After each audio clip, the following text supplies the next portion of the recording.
You let me know. Is everybody in? Yep. Okay. Thank you. All right. I am going to call to order the special meeting of the Finance Committee here on January 27th, 2026. This is my oldest son's birthday, by the way. Just a little shout out for him. Call to order at 6:02 p.m. Thank you all for joining us. I appreciate everybody's time and commitment through this process of finalizing the budget. I know it's been a lot of work. Again, I appreciate everybody's support and time. Quick question, is anybody recording this meeting this evening? Yes, I am, Mark Morash. All right. Thank you, Mark, for letting us know. All right. I'm going to hop to it. Next up, is there any public comment this evening? I just want to say thank you for keeping the public comment on the agenda. Of course. Always welcome. Okay. I am going to share my screen with everybody. So just give me a second here to get situated, if you would. Okay.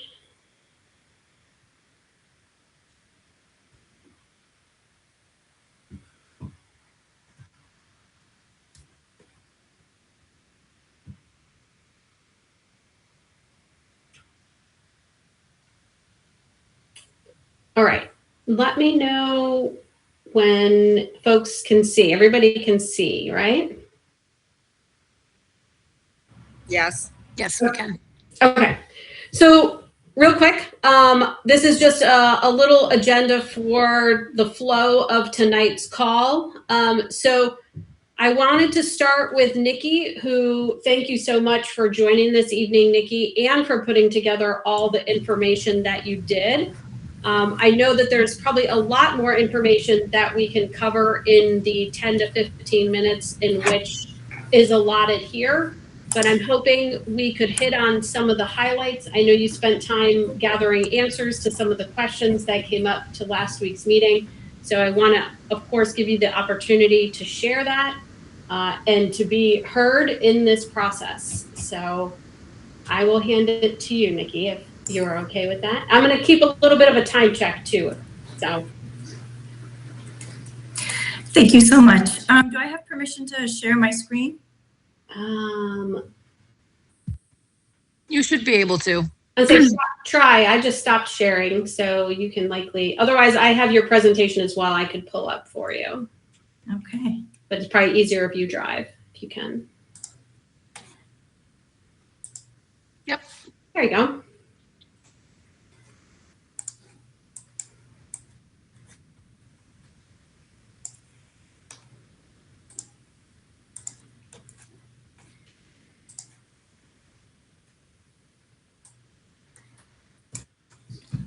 All right, everyone. Thank you so much for gifting me a few minutes of your time tonight to answer some of the questions that you raised after the board meeting about our K-6 World Language Program. Although, as you can see, I did prepare an extensive presentation on the topic. I'm only going to speak for a few minutes tonight to try to address some of the highlights. And then I'm looking forward to talking more about our program in detail at the CAPE meeting on February the 11th.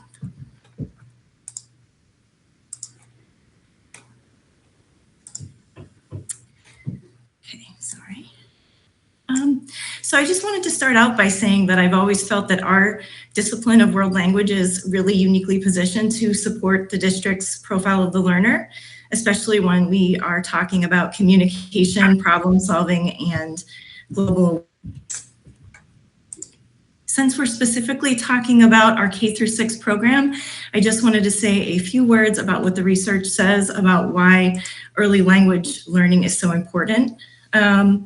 Just to quickly summarize, early language learning really strengthens pronunciation and listening skills in our youngest learners, and it certainly creates a pathway to higher proficiency in the long run and is linked to higher achievement in other subject areas. It also builds cognitive flexibility, metalinguistic awareness, and also cultural understanding, skills that support overall academic growth beyond just the language classroom. Just to quickly tell you a little bit about what our program looks like. Our K-6 World Language program gives all of our elementary students the opportunity to have early exposure to Spanish and also the opportunity to develop language and intercultural learning skills. I would say that our instructional approach in particular is very immersive, and it's designed around how children naturally learn a language. Our program is really geared towards building communication skills early, providing that early exposure when our students' brains are most receptive to language development.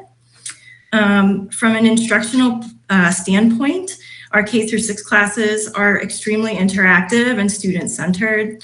In the classes that I've had the opportunity to observe, we see students engaging, listening, speaking, moving, singing, playing, and just responding in the target language.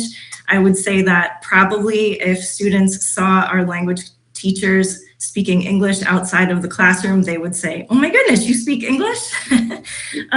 Because our teachers really make an effort to make maximize the time that they have to expose our students to the target language.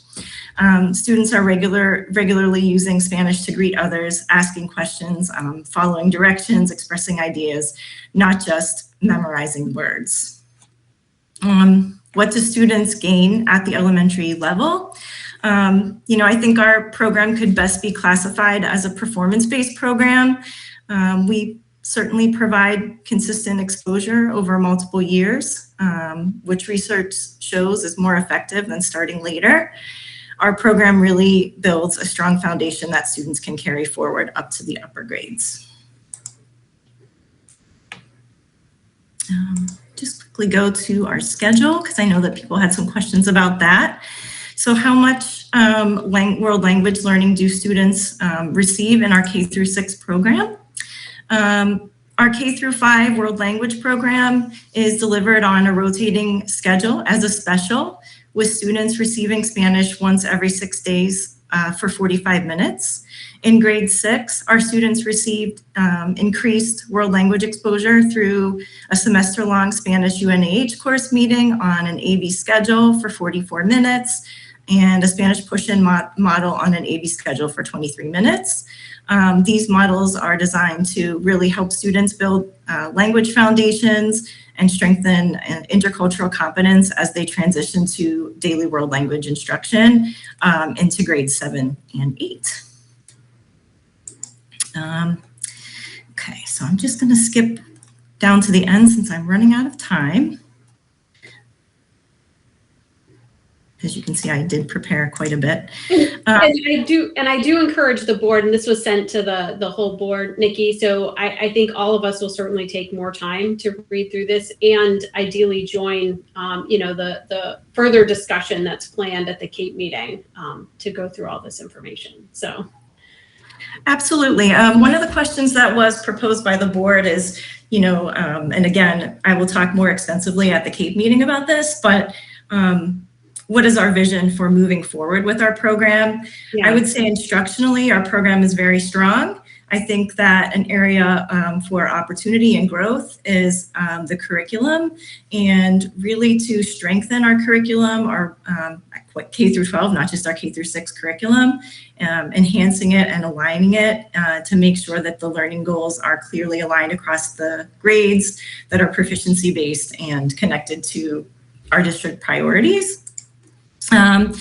We definitely want to emphasize in the curriculum real world communication with language functions embedded in dynamic thematic units.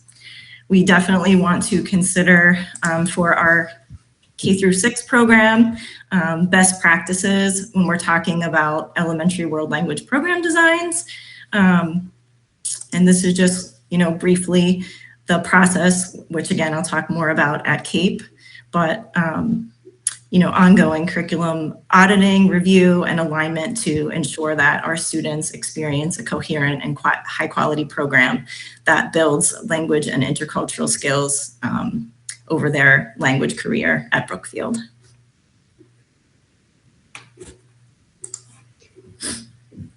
Wow, that was completely on time, Nikki.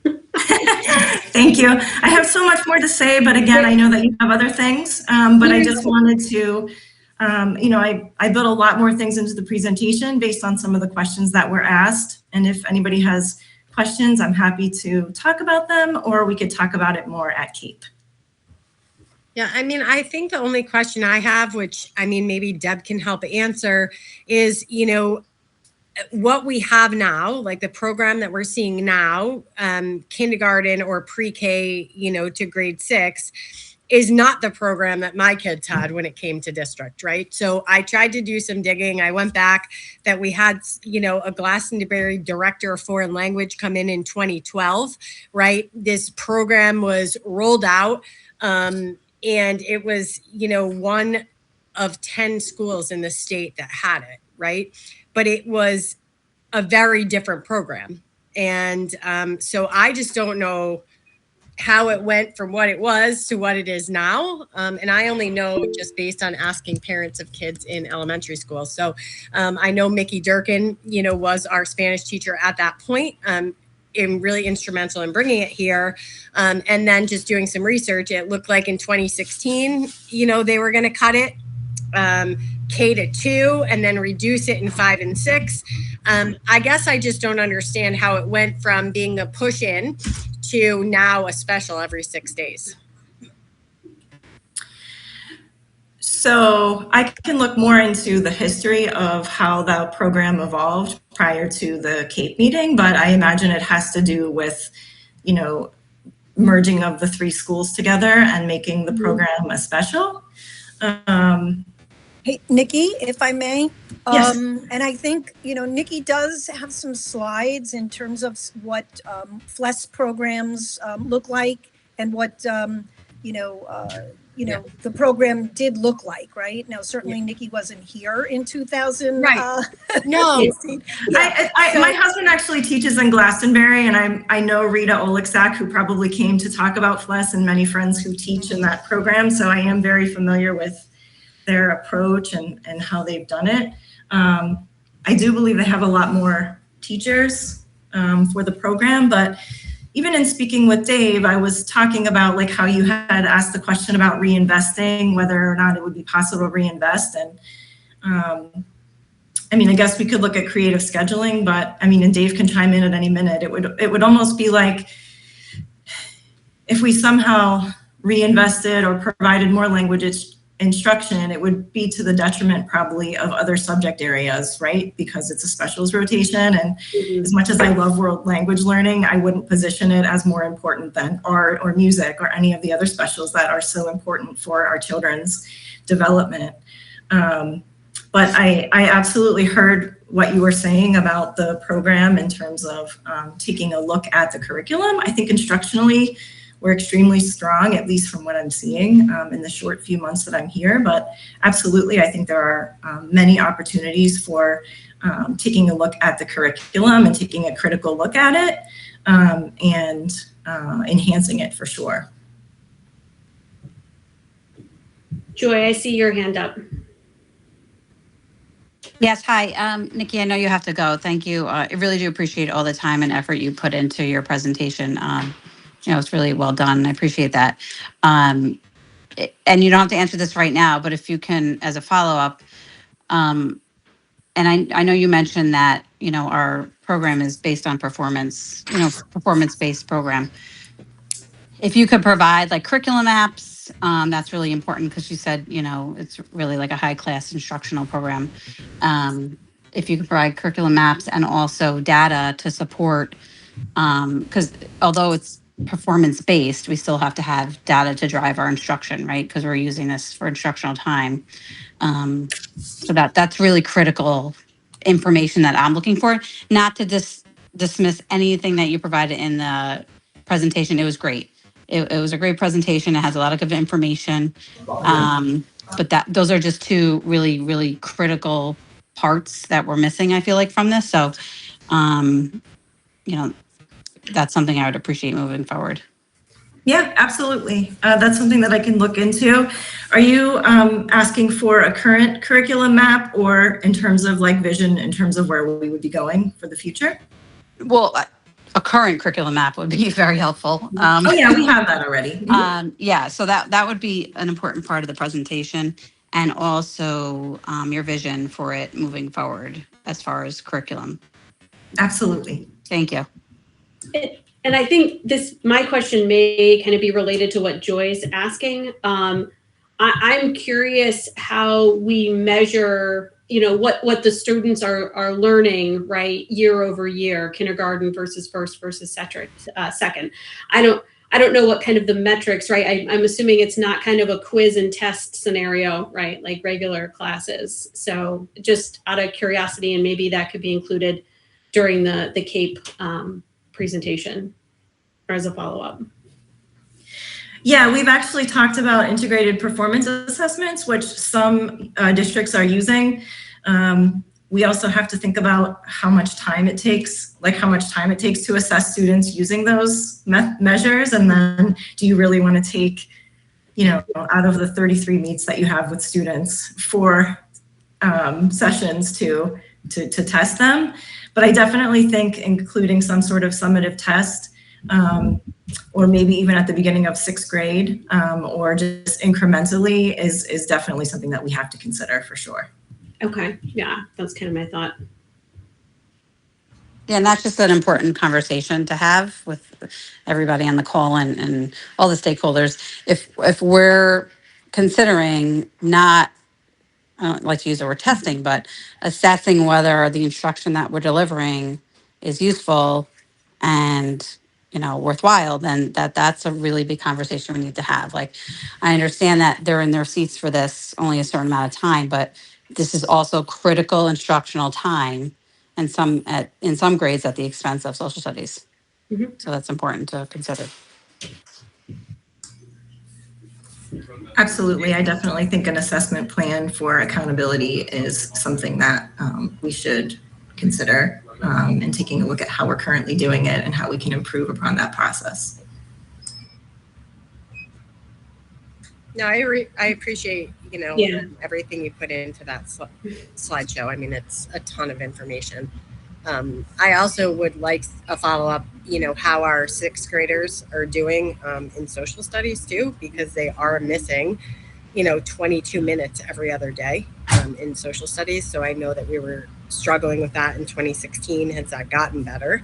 And are they getting through all the content they need to in social studies? And is, 6th grade Spanish helping them move on, right? Or they're all starting either Spanish 1 or French 1, whatever they choose in 7th grade. So are they seeing, kids coming into 7th grade with more than, with knowledge or like minimal exposure?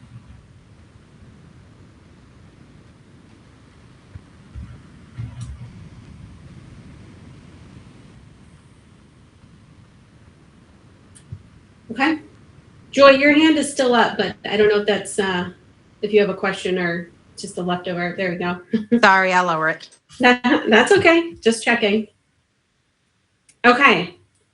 Any other questions for Nikki while we have her? And again, a great amount of appreciation for all the information you put together. I know we couldn't dedicate nearly enough time to go through all the information, but I think myself and everybody on the board, appreciates it and is reviewing it, and look forward to hearing more at the CAPE meeting. Yes, please. I mean, if, over the next few weeks, if you are reviewing the information and other questions pop up, please reach out. I'm more than happy to start thinking about those things with you. Great. Okay. Anything else for Nikki? Last chance? Okay. Thank you again. Thanks for taking the time for us.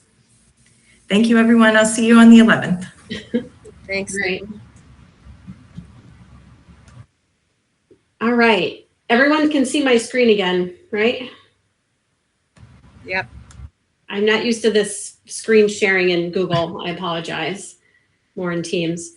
Okay. I wanted to take a moment and circle back on where we left the conversation with Bill and around the IEP compliance position. I know that, Bill, there was a couple, one or two open questions for you on that. And Caroline, I apologize. I've been in and out sick the past week, so I want to just apologize in case my voice is less than whatever. But also that I have some information. Happy to share it. It's something that we put together for some of the numbers that we were talking about. I would be happy to answer any questions additionally beyond this, but I'm going to try to share my screen. Let's see. I will stop sharing. Caroline, I'll be hijacking your presentation. Yeah, you can go right ahead. Okay, here we go. Let's see. Here it is. Share. Here we go. Now I'm going to try to zoom in on this. And I want to give some context for this. These are, I'm zooming in between. Really what I want to talk about is the amount of meetings that the IEP compliance teacher has done over the last couple of years. As you can see, there are a lot of details here, which I'm happy to speak to. But let me start with from when the position was first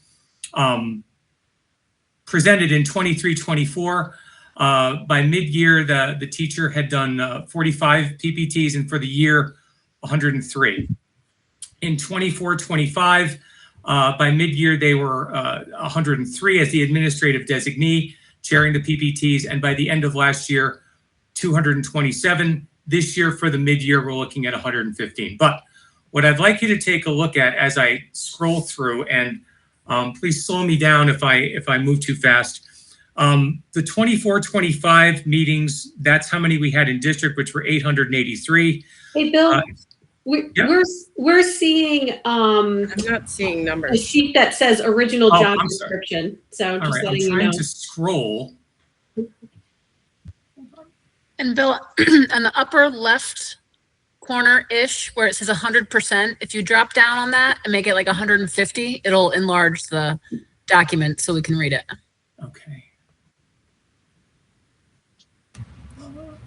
Good. I enlarged on mine and couldn't get it to go back down. 100. Okay, so let's see if I can.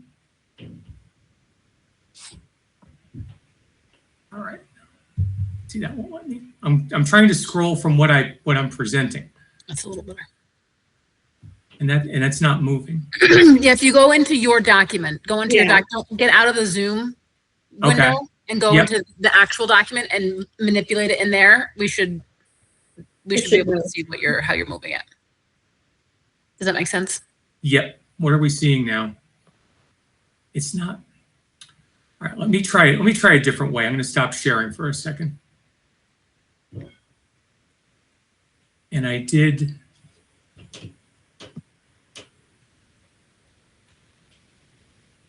Try to open this through Google Docs.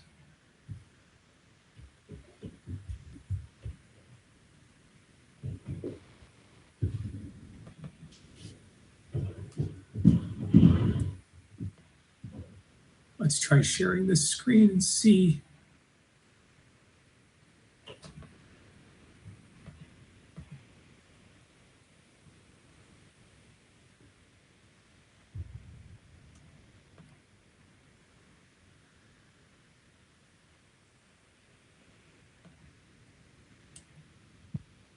So Bill, now go into the IEP compliance teacher data 2023 to 26. Yes. Just go to that screen and maneuver around in there, and we should be able to see scrolling on the meeting screen. I do. Can you see that now? Is it scrolling? It's not scrolling. Okay.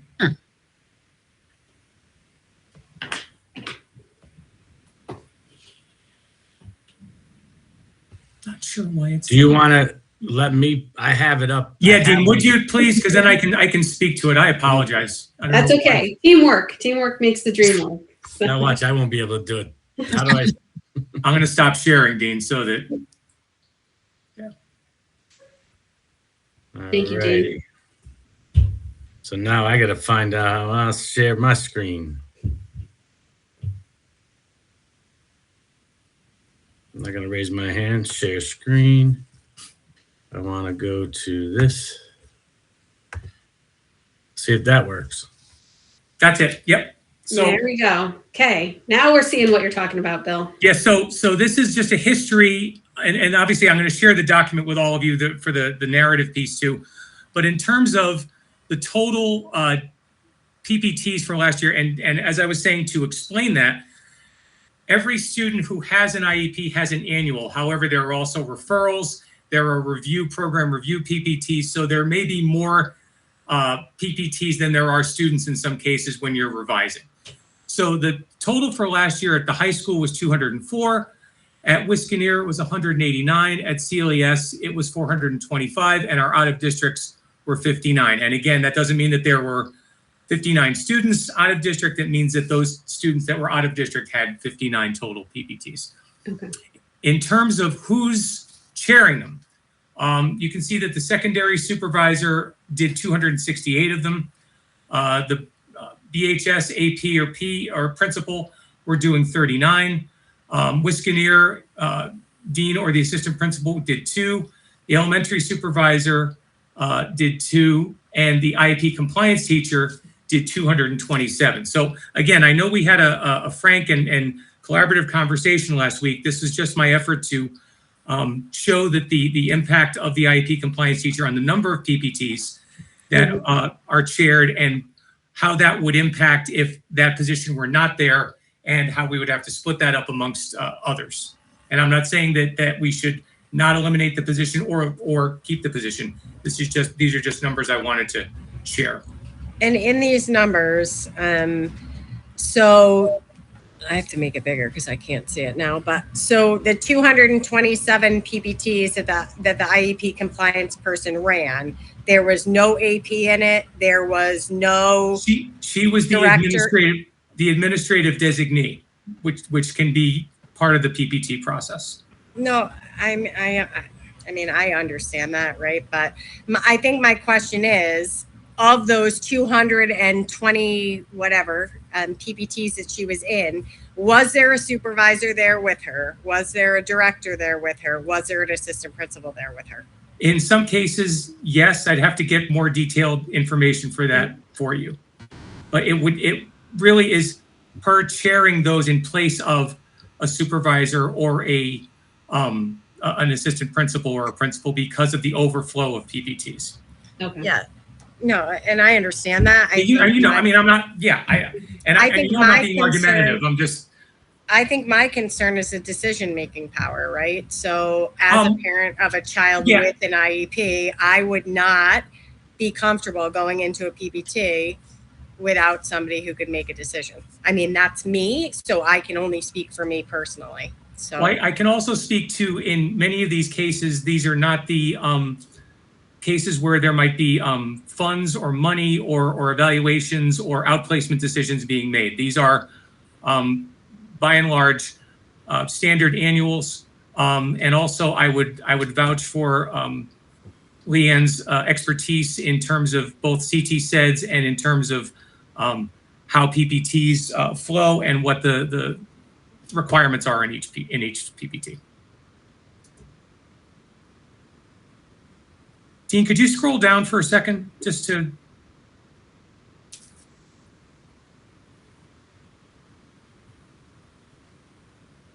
And these also in terms of finalize. Now, we spoke about this a little bit last week too, in that, supervisors and myself are primarily responsible for finalizing. But in terms of additional finalizing in conjunction with us, this position has a major background with CT SEDS and the tiles within CT SEDS and how this flows from student to student. And these are also the ability of the compliance teacher to have that finalization power in conjunction with the supervisors. The compliance, the compliance piece that I spoke about probably in September when I presented to you, we are at 99% and 1% non-compliant. The non-compliant are generally students that are in motion on either a referral, a PPT, or having just had a meeting. So it is a bit of a misnomer to say non-compliant, but that's the verbiage that the state uses. I would just show you also to the right, which are the top two are 504s and eligibility meetings. And in terms of overdue dates, we only had one IEP that was that. And I would say that that is also thanks to our compliance teacher. And Dean, if you could just scroll down on the data management piece. So in terms of the data management, the finalization, the contacting the state with CT SEDS if there are issues, these were the pieces that the teacher also took part in. And again, this role has changed since it was first introduced. As you know, I've made my argument for why it is valuable, but I would also not presume to contradict any other decisions if the decision were made to eliminate the position, but it would cause a shift in who does what in PPTs. And below that are all the presentations that the compliance teacher has done for both staff and for SEPTO and for admins. Okay.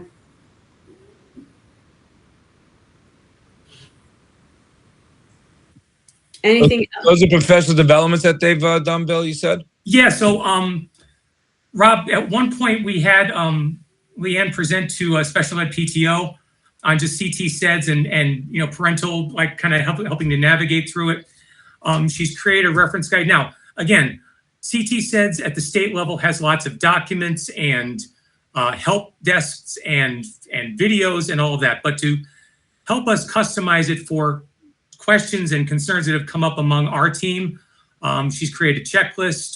The SEPTO presentation is there, resources, meeting guides, and she also attends the office hours for CT SEDS because there are monthly updates that we all attend, but if we can't, she is the perfect person to attend that and get information to bring back and kind of translate from state language on what we're expected to do into what we're expected in each building to do.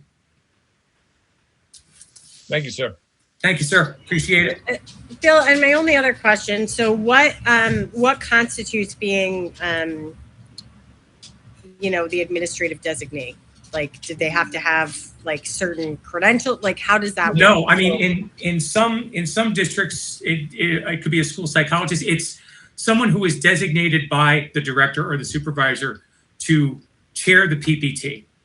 And again, it can be a school psychologist, it can be the case manager. In some cases, the admin may be there, may not be there, but in terms of kind of running and facilitating the PPT, that's an administrative designee. Before I was an admin, I was an administrative designee. If the assistant principal couldn't do it, it would be Bill run the PPT. And that was many years ago, but that's kind of how that starts. Thank you. Looks like Dave has his hand up. Thank you for not calling me Danielle. I apologize for that. I just quickly, if for 2 minutes, Leanne put together this pretty amazing bulleted list of the additional things she does beyond PPTs. That's just right at the top of this document. I'm wondering if we could just scroll to the top of that, just for everybody to take a quick look.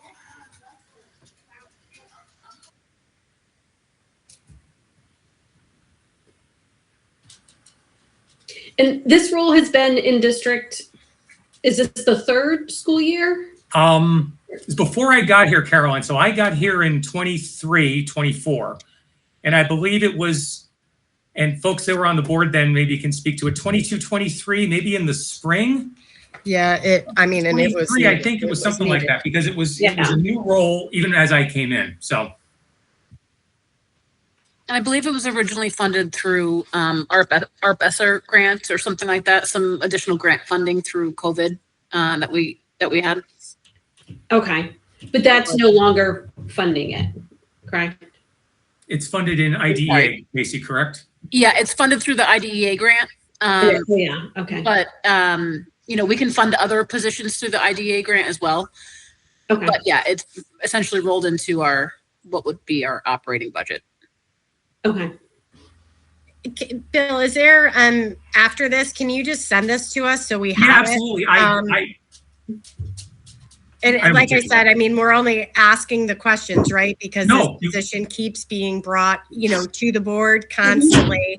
So it's just better off to ask the questions so we know. Absolutely. And I try to remain, thanks, Aaron. I try to remain objective on it, knowing the charge of the board and the ideas that you have to, that you're asking questions and that you're looking at positions. And I'm only too happy to provide this. Again, I apologize for not sharing it. It's been one of those, am I sick? Am I not sick? Am I here? Am I not here? Am I clearing my driveway? Am I not clearing my driveway? So, but I will certainly share this tonight, and happy to answer any additional questions or provide any additional answers on it. But wanted to make sure that you had the numbers that you asked for last week in our previous meeting, and that the conversation we had then could continue tonight. No, and I think, Bill, obviously the additional context and information that Dave pointed out up top on all the other areas in which the role is contributing is certainly helpful background information for us. So I wanted to make sure I was within our time frame and that I didn't, over talk, over present, or over read. So I'm happy to share this with all of you, and that you can look at it and ask additional questions before Thursday if possible. Awesome. Any other questions for Bill at the moment? I don't have any. Sorry for asking you all the ones I did. No, that's fine. And again, all good questions, all good discussion. I mean, I don't. Absolutely. I think the more we discuss it and validate it and really chew on it and bounce it back and forth, the better off we are as a learning community. So happy to answer that.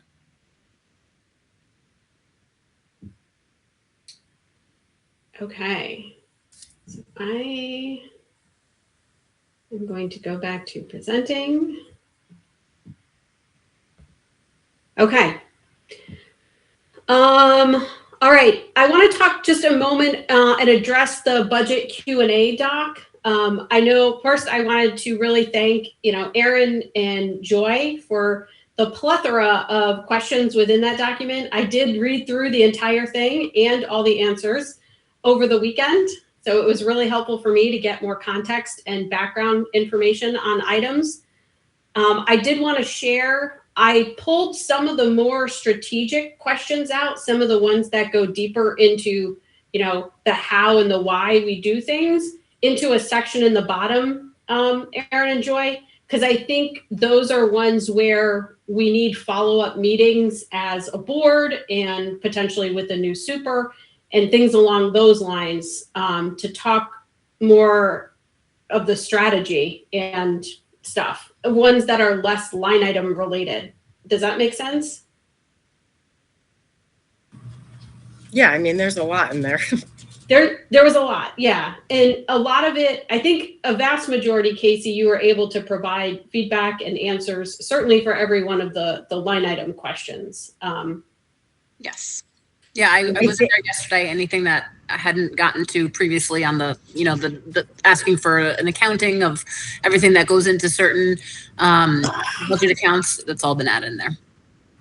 Yeah, I mean, I'll go back in. I didn't go in today. But I mean, a lot of the information that you provided to me, I think that we need continued follow-up on with overtime and extended duty and that kind of stuff. I think as a board, we have to look at that because we have to. But so I did also, for my own synopsis, make kind of a hot topics list, Aaron, that I can share with you and Joy and the whole board, in which, there were areas of either repeat questions or similar questions within that board doc or within that question and answer doc that I think, again, should drive more strategic goal setting conversations with the new super coming in here in the next couple of weeks. So any other questions or comments on the budget Q&A doc as it stands? no, I mean, what'll end up happening is after this, it ends up getting released to the town boards and the community at large. So And I think that's good. And at the bottom of here, I think that we can take some of those topics and or questions for ongoing work within the finance committee. And I think you and I chatted about that quick, Aaron, and or follow up, again, as a board and as a, goal setting and strategic conversations with the new super. So. Yeah, I think, some of them definitely warrant, discussion at the finance level, right? I mean, some of those numbers are staggering. And it's driving, significant increases. So I think, the more we learn about it, the better off we are. So yeah, however we approach it. And I think there's a lot of areas that we can take under discussion, between now and the next budget setting season for, maybe a more strategic process to going into the next school year. So. Outstanding work, Casey, and to the team. I just want to say great job on all that. I know that's a lot getting through all that stuff. So I just want to say thank you. And we do appreciate all the feedback on the details of the questions behind the scenes. Okay. Supported also by, the building admin teams as well. Yeah. Some of those questions I want to. I was going to say a lot of them, yeah. Exactly.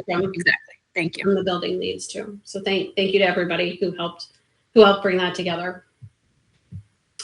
All right.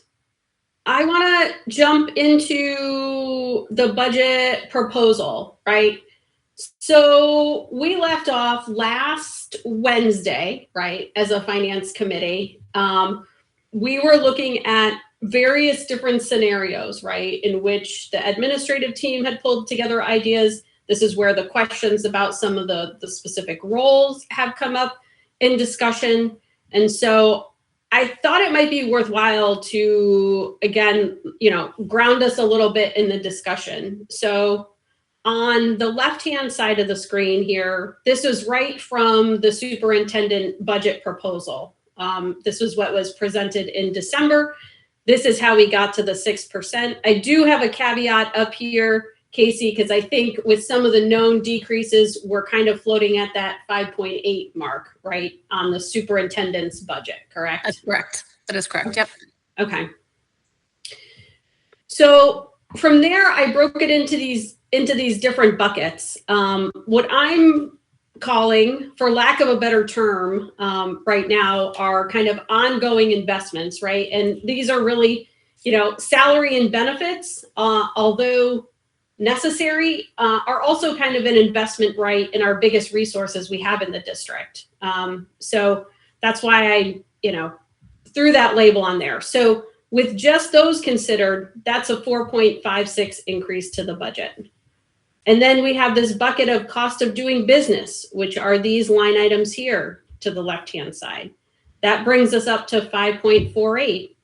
And then we have the new investment bucket, right, where we talk about the TSOL and the para requested, and then the technology firewall. So I have that bringing us up to about a 5.9. Maybe my numbers are slightly off, Casey. So is that the two paras or one para? The two paras. Oh. It's this total of $200,300 in total. Yeah, two paras and the one TSOL. Yeah. So then we look at our potential reductions, right? We've talked a lot about these in the previous finance committee meetings. Again, we have the known reductions that total about 0.2%.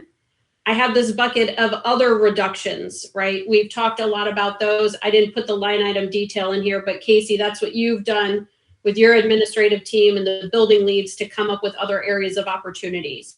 Right now, that totals about $276,000 at about 0.5%. And then we have the three positions that we've been, discussing at this point. And again, are still up for discussion. We have the administrative position. We have this, which is the library position specifically, and then the IEP that we just heard about from Bill. So at the last finance committee meeting, we were at about a 4.86 total budget increase, given all of these, debits and credits, right, that we're looking at here. So I'd like to land, obviously, the goal of this meeting is to come to an alignment again on how to proceed forward with the recommendation for the board meeting on Thursday. So I will share, I've been, my own personal thoughts, I've been giving this a lot of thought, right? It's a lot of responsibility, a lot of accountability. I'm uncomfortable cutting programs, I think, at this moment, especially since we're on the cusp of having a new superintendent come in and be able to help us assess the district holistically overall. I'd like to put that accountability on that leader. I think that's where it likely belongs. So when we're looking at the FTE position, I'm open to conversation and suggestion around there. Obviously we don't have, the math interventionist listed here. We don't have the world language program listed here and opportunities. So, we want to be just very cautious, I think, in this area. And the home economics position is also kind of not on this list at the moment. So I'll open it up for discussion, thoughts, feelings. I'll second what you said, Caroline. And I'm sorry, something wrong with my camera. There we go. I'm in agreement with you as well as far as where we are. And, I was happy where we came out of the last finance subcommittee with the recommendation and a vote to bring it to. I'm in agreement with you, and I have been bouncing it around. I don't want to really cut anything, period, but definitely don't want to cut any more from where we are. So I like where we are at the 4.87 for now. Right.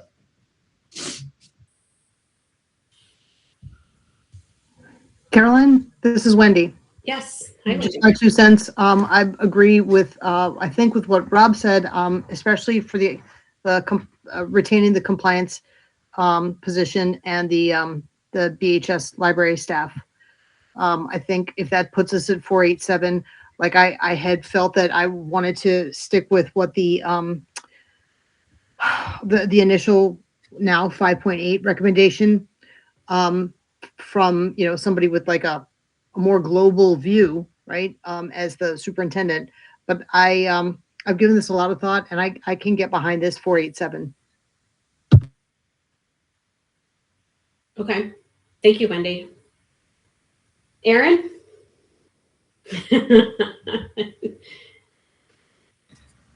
Yeah, I mean, obviously, it was shock in the beginning, right, for math interventionists, and to see all those instructional positions up. Obviously, I wouldn't be a proponent of that. Mm-hmm. It's just looking at it. I mean, I still have major concerns that special education is underfunded. And I have a feeling that we're going right back to where we were a year ago. So, for that factor, if, it gets brought forward, it's probably going to be a no for me, but that's okay. I do not feel that based on, our average outplacement is anywhere from 3 to 5 kids a year. We have 31 budgeted this year. We've only been able to afford 29, and we're over budget. It doesn't matter if kids are going into transition or not. We're outplacing 5 kids a year.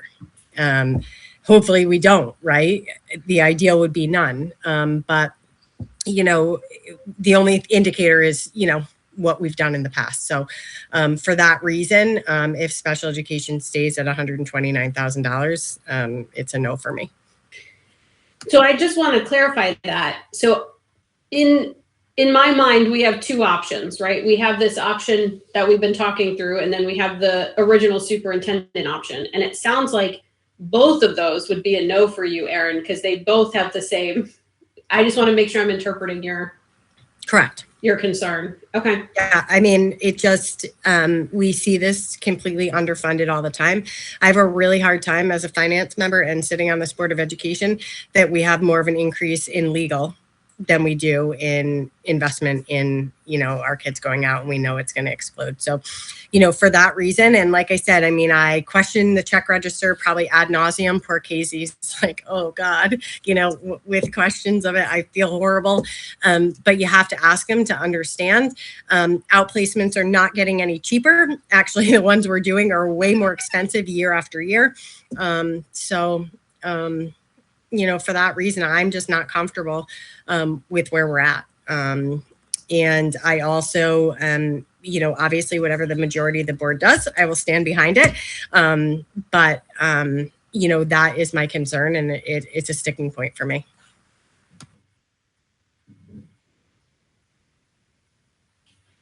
I hear you. Joy, I don't know if you want to comment or... Yeah, I mean, I think you guys pretty much know where I stand. My biggest thing is, you know, we're not making any investments. You know, for me, that's really important. You know, we're not doing anything to propel our district forward. We're not investing in our kids. We're just figuring out what to cut or what not to cut, right? Like, that's not the forward-thinking decisions that I want to make. So I can't be part of this decision, of this proposal. I don't support it. I think that there was recommendations that I made. For example, you know, getting more teachers or more people trained in Norton Gillingham, that will help our special ed department, things like that, and that will benefit all our students.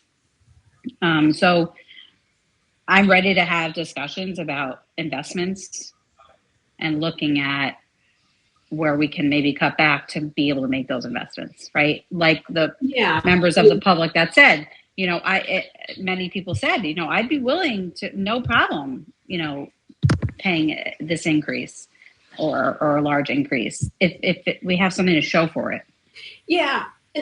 And so Joy, I spent time, I actually went back and listened to the strategic plan that was presented to the board meeting in March of 23. And I would love, as a board and the new incoming superintendent, that we kind of go back to that and reassess where we are. I'm going to be honest, I'm having a struggle kind of connecting the dots between that strategic plan and the budget. And I think, you know, that's kind of evolved over maybe just the last, 6, 12, 18 months, where we've had some, instability, right, in leading. So I am in agreement with you 100%, Joy, on the investment side of things. But I think the counter to that is we have to also look internally to see, are there areas of opportunity, right, that can counteract that or counter, Yeah, and I like the phrase that you used, areas of opportunity. I feel like there are so many areas of opportunity, and I don't feel like we have to wait for Stephen to come to make those decisions. We've been in situations in years past where there have been so many times where we've had these opportunities, but we never jump on it, right? We always get stuck in this, all right, what should we cut or what should we not cut, right? That's not the mind frame, the mindset we should be using. So I feel like, granted, I'm sure we'll dive into those discussions on Thursday night during a special meeting, but I don't want to wait for Stephen because, it's going to take him a long time. It's going to take him a year or, months to get, make an assessment and that's fair. Create his vision, right? That's going to take time. So we don't have time. We've been sitting in this position for years and we don't use these opportunities to, propel us forward and to, look at programs or certain operations or classes, right? We keep kind of doing the same thing, like the world language thing I brought up. We have no data. So we continue to be okay with not producing any data when this is critical instructional time, right? So that's just one area, right? So for me, I can't get behind it currently, what's, kind of been put out right now, so. You can't get behind either option, Joy? No, I feel like they're really no different. They're really the same to me. So, Wendy, I don't know, Wendy, if you had a comment. I thought I saw your hand up for a second. Yeah, I decided it was probably, this is not the forum for it, and maybe Thursday is. Okay. So I'll be brutally honest. I mean, I'm struggling as the chair of the finance committee to, come up with an alternate path forward. I feel like we've asked all the right questions. We've looked in different areas, and besides taking, potentially the ownership and the accountability over, potentially removing programs, from school, I haven't been at this long enough to see another path forward, I guess. So. Yeah, he did a phenomenal job. I just want to reiterate that it's been. I like the way it's been presented, and we did vote unanimously last time to bring it to the board. I think it was the 4.87, right? Wasn't it? I think we did. It's going to be a bigger discussion on Thursday, so that's fine. It's all good.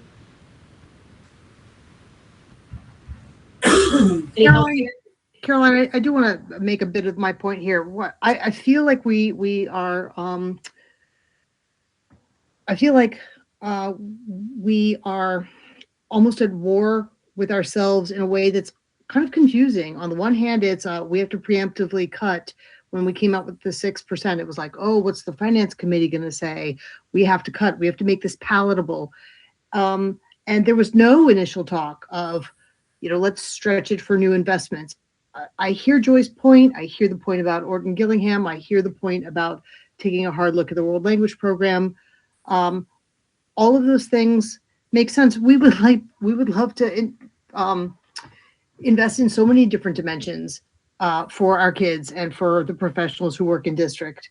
But we can't, on the one hand, say that we're going to be like fiscally prudent, not fire any teachers or reduce any FTE, and also make investments. Like that's a triangle that doesn't triangle. Yeah. Well, I don't think anybody's talking about, first of all, firing teachers is the last thing anybody wants to do. But I mean, districts reallocate resources all the time as needs or as visions evolve, right? It changes into stuff. So, nobody wants to be in this situation, but, I also feel like I have, significant weight on me too, to ask the questions, right? To make sure that we're being fiscally responsible.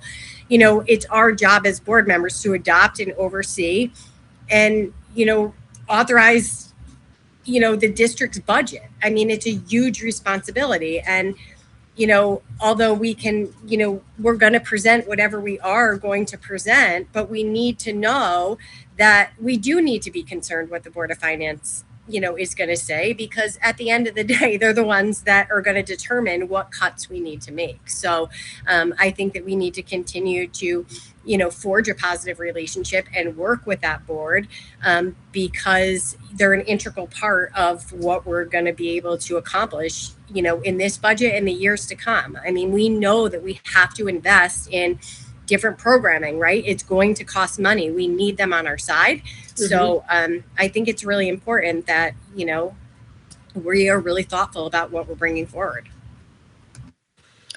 If I may chime in, I really appreciate the discussion that we're having here. I think the conversation around vision is really critical. And to, a lot of the points that have been made here in terms of data informing action plans. I have always been a supporter of data informed everything and anything. So with that, I just want to mention that the monies that we have in professional learning and professional development, including some title grant funding, that, like in terms of Orton Gillingham or training teachers in letters, which we did 2 years ago, we had 17 elementary teachers trained in letters, which is language essentials for teachers of reading and spelling. It really, Orton Gillingham is kind of like strategies, just best practice strategies. And it has a program obviously involved with that. It kind of takes a life of its own, so to speak. But we can certainly invest in those items, right? But I think it's really critical that we have a vision that is connected to Caroline's point, a strategic plan, right?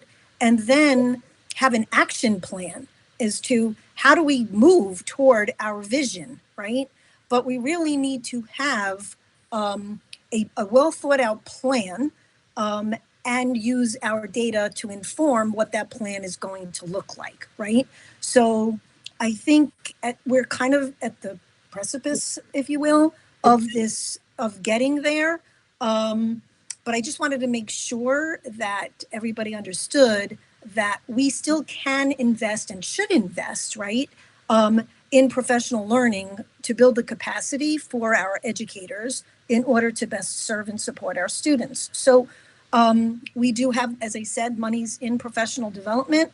And we haven't yet decided, right, exactly what that's going to look like. We've talked about, we need to make sure that we have more of our teachers in elementary school, right, trained in, how to teach, reading and using letters or an OG type of strategies, right?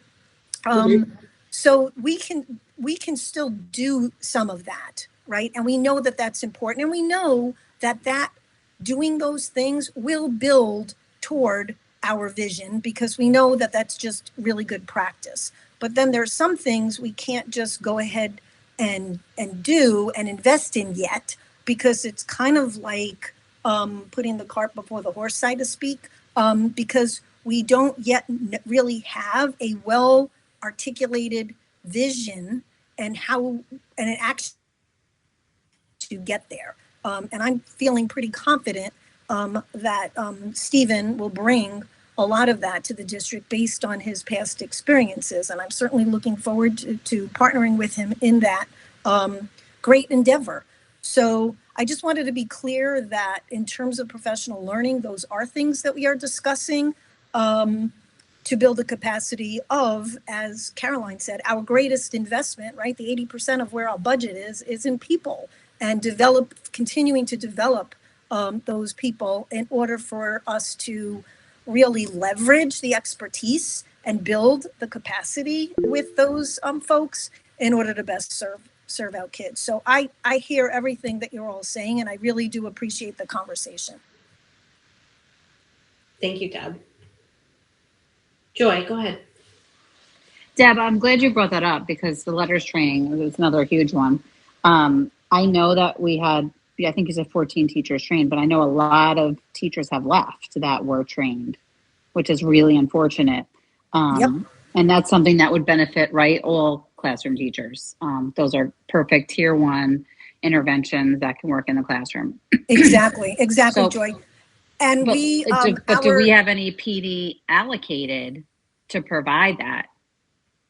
Yes. So I have been in conversations with our curriculum, our ELA K-5 curriculum person, who we also did invest in getting district training through letters so that it will reduce our costs, right? So we can actually utilize her skills in training other people. And to your point, Joy, we did lose a few teachers. I don't know the exact numbers of those folks, of the original 17 that were in fact trained. And because we have hired a lot of, newer to teaching teachers in our K-5 areas, many of those teachers were going through team, and that is a huge time commitment. And also implementing a whole new ELA curriculum, as well as, math curriculum. So we've kind of left, we haven't really pushed on the letters training, but that is something we're looking to do next year as some of our newly hired teachers complete their team, right? And are moving into their second year, let's say, of CKLA implementation, or third year, and the second year, let's say, of illustrative math. So we've kind of thought this through in terms of the curriculum piece. But yes, we are very interested in moving forward to continue that letters training.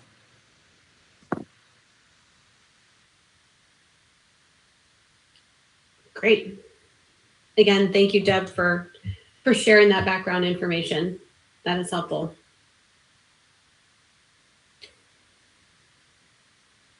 So I'm not sure if there's any more discussion that would help this committee in moving forward at this point. Agreed.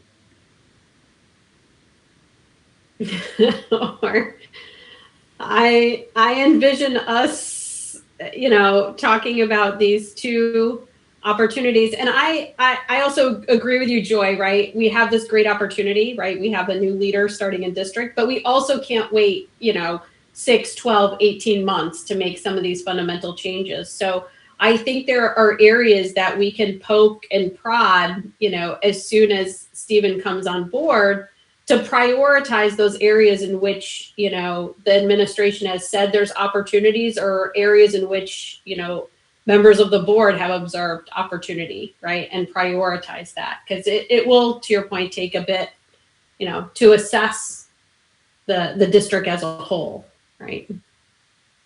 Yeah, and that's part of it. I mean, I know that we're all hearing from parents, right, that they're really unhappy about where we are, where our test scores are. So, and yes, it was done in June, right? But we've steadily seen them go, and and each year we kind of like, oh, well, it'll be better next year. We're going to shore this up. And I mean, at this point, we're at the bottom of the hill. We have to figure out how to climb it, right? Yeah. So, I mean, when I'm looking at this budget, I'm looking at, also being elected, right, by constituents in this town that are holding us responsible, to be transparent and be accountable for what we're putting forward.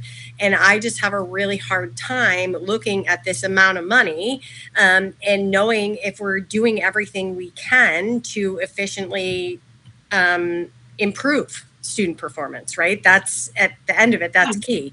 I just think it's going to continue to, have these discussions. Like I said, as a committee, if you and Rob are in alignment, I'm fine moving it forward if that's what you guys are comfortable with. I'm not going to stand in the way. I mean, I'm just going to continue to, voice. Yeah, I mean, look, I have to. Somebody has to do it. Like I said, I mean, I want nothing more than to see, success and our students show more success and improvement. And I'm not saying that stuff hasn't been done to get there. I mean, I know everybody's hard at work every day, but, I don't know that we're in the position where we can continue to repeat the same things, expecting a different outcome. Agreed.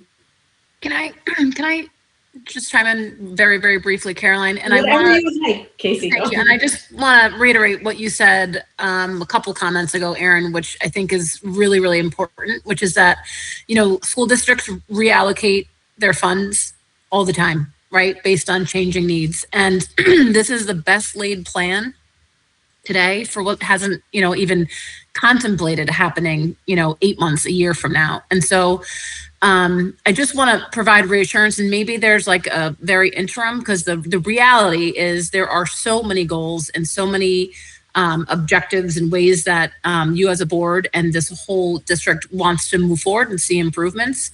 But then there's this finite window of, in the next 48 hours, the Board of Ed has to adopt a budget, right? And that'll be the one time that the board really puts their stamp on this process by putting the budget forward to the Board of Selectmen. And so I would just, over the next, before we meet again on Thursday, just really like hone in on, just understanding and kind of how Caroline has put these in all the different categories of like the cost to do business, right? We know that. And then we do know that there are areas that we can cut and still function. We can still operate. We can, reduce the 1.0 administrator. There's a couple positions that can be reduced, and then the other bucket of all those other reductions. So there is between 1 and 1.14% to reduce by. And so then the question becomes for you as a board, this is going to be your superintendent's budget to manage and use those funds to invest. And so, what pool of money is he going to have to perhaps see something in 3 or 5 or 6 months and be able to shift and, and you as a board would still have that opportunity to weigh in, because the Board of Ed would then be voting on budget transfers, right?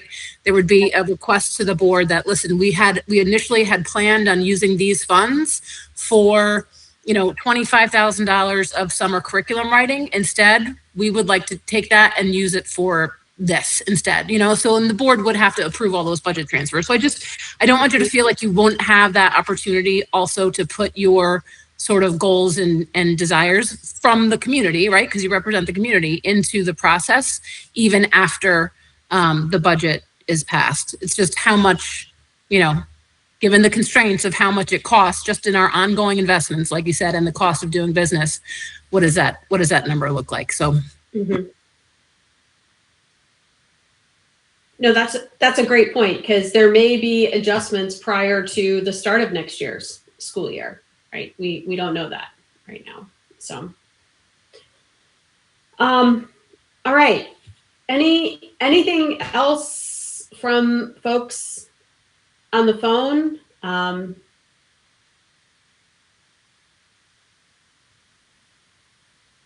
Any other questions, comments? Again, we'll have rock, Caroline. Like that.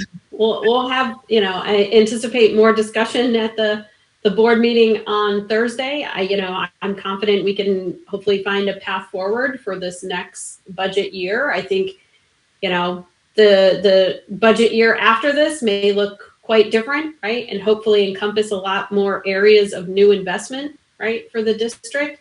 But it also may encompass elimination of other areas in the district. So, we need that. We need the vision, and we need the leader to help direct that path forward, I feel. So.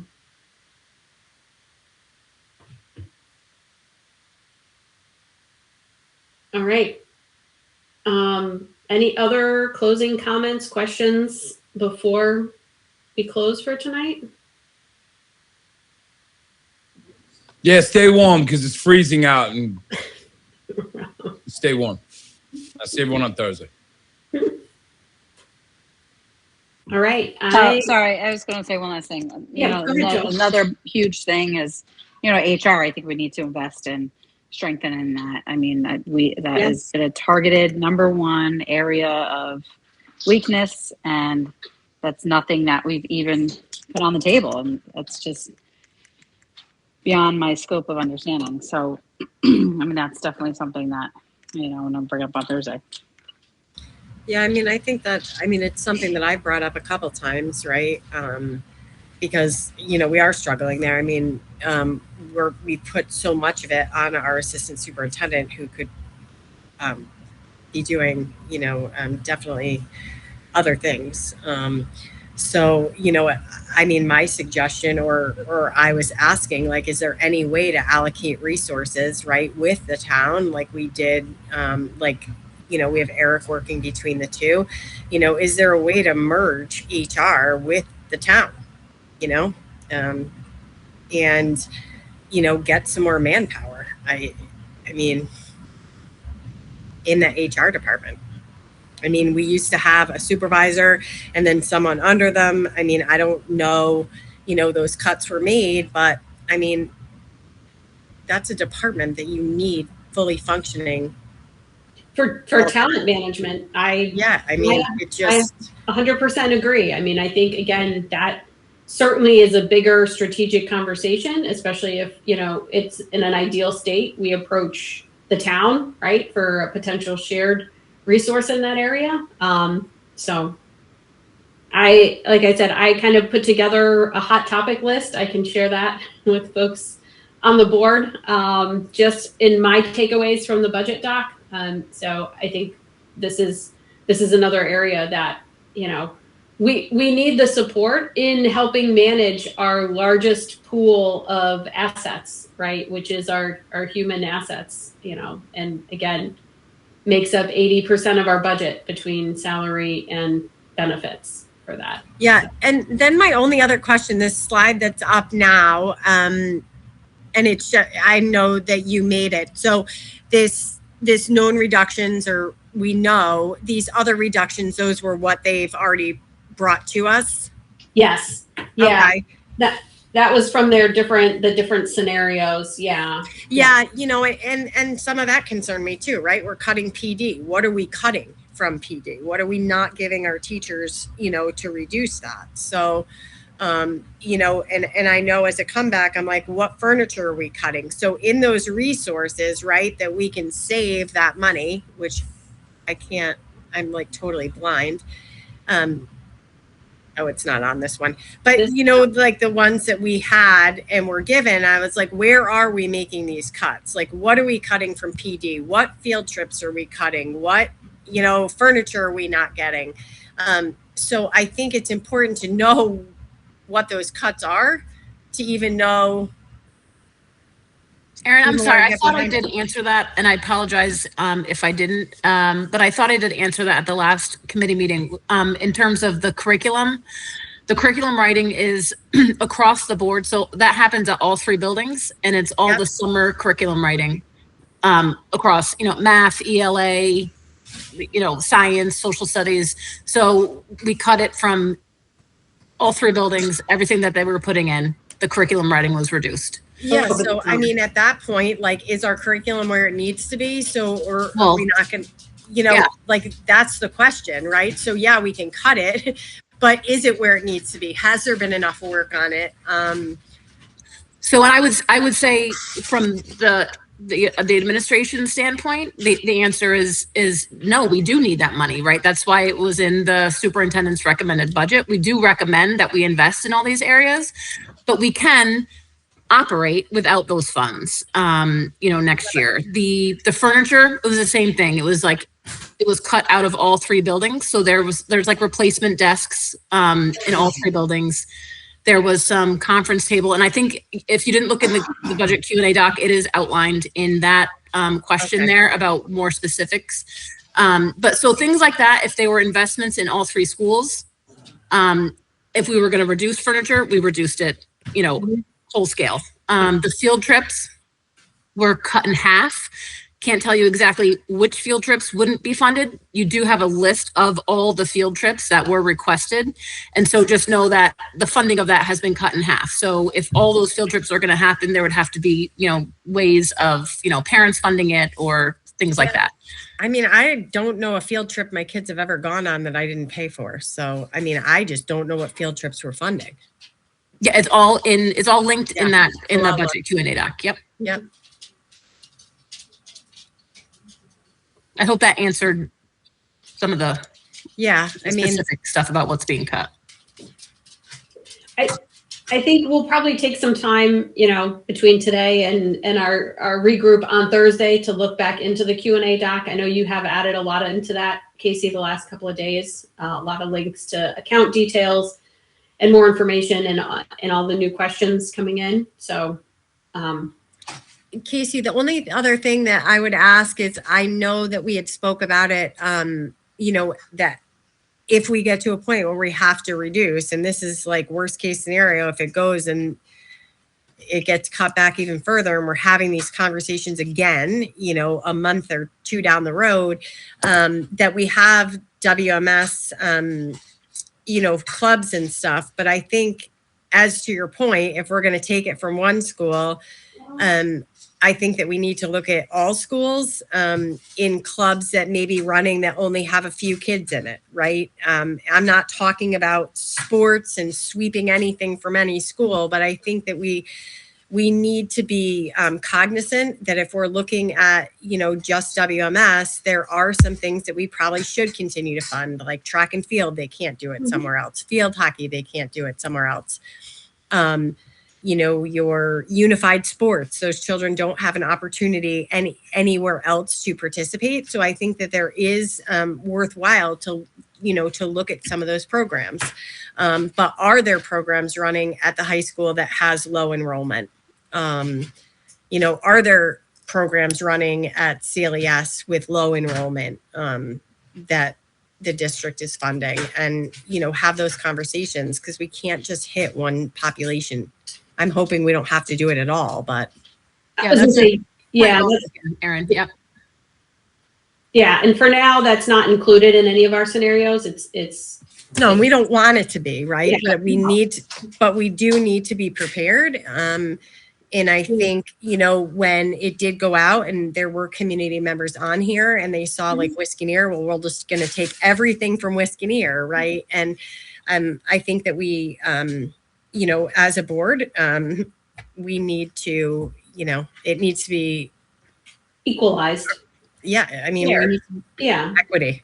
Yeah, that is a really good point, Erin. And I know that the building principals do have all that data about how many students attend these clubs and everything. So right, if we did, and I don't want to cut them.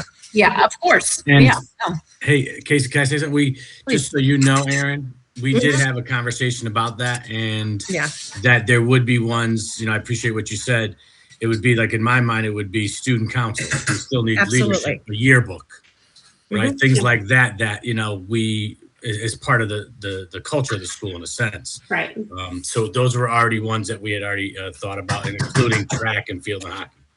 I mean, those children will not have those opportunities, right? Do you want to see other sports cut? Absolutely not. But kids can at middle school. They can play soccer. They can, there's park and rec basketball. They can do basketball and, not for their school, but it's still, they're able to participate. I mean, so I think that we really need to take a deep dive in every school because it can't just affect one population. Yeah. And hopefully it doesn't come down to doing any of it. But, you see, like, I saw one of the clubs that has 4 kids in it. Okay, well, that could be a cost savings. Is there some with only 4 kids at Candlewood Lake and maybe 3 at the high school with 4? Then we're talking about, Yep. It has to be an equitable look across the board. Yeah. Correct. Yep. Joy, did you have anything else? I saw you had your hand up and then down. Yeah, I just wanted to say that I agreed with that. If we're even I don't want to entertain that, but if that ever comes to the table again, I think it needs to be equitable. There's so many opportunities at the elementary school through Park and Rec for them to be involved in so many things. So, I'm not in favor of cutting activities and sports at the middle school level or at any level, but yes, agree that it would need to be equitable across the board. Yeah, and I don't think we can't even entertain, sports at the high school level. They do not have an opportunity anywhere else, right? Some of them are going to college to play sports. So I understand sports. That's why I said specific, clubs and after school activities and stuff like that maybe, have low enrollment, and it could be a cost savings at some juncture, although maybe small. But if we're looking at it at one school, I just think that we need to be transparent and do it across and fair. So, agree. Okay. If there's no other closing comments, questions, concerns at the very moment, I would like to adjourn us. Going once. Okay. So I am going to call us adjourned at 7:25 p.m. this evening. Thank you, everyone. Caroline, just now that it's over, just so you know, like, you're not in this alone. Like, you don't have this all on your head. We're all in this together, bringing it forward. So, I don't want you to feel the weight of the world. No, agreed. Great job indeed. I mean, we spend hours looking at these documents, right? I look at the budget thinking, something's going to make more sense. So, hey, folks, I shared the document with everybody, so you should have it in your email. Thanks, Thank Bill. you. Thank you. Appreciate No, it. so Caroline, I don't want you to feel like it's you. I don't want all the weight to be on you. We'll stabilize it all together. But I mean, hopefully, we don't have to make these cuts. I mean, this isn't what's great for kids. So I agree. I am optimistic that next year's process can look even better and different than this year's process. From your mouth to God's ears, my friend. Yes. All right. Good night, everybody. See ya.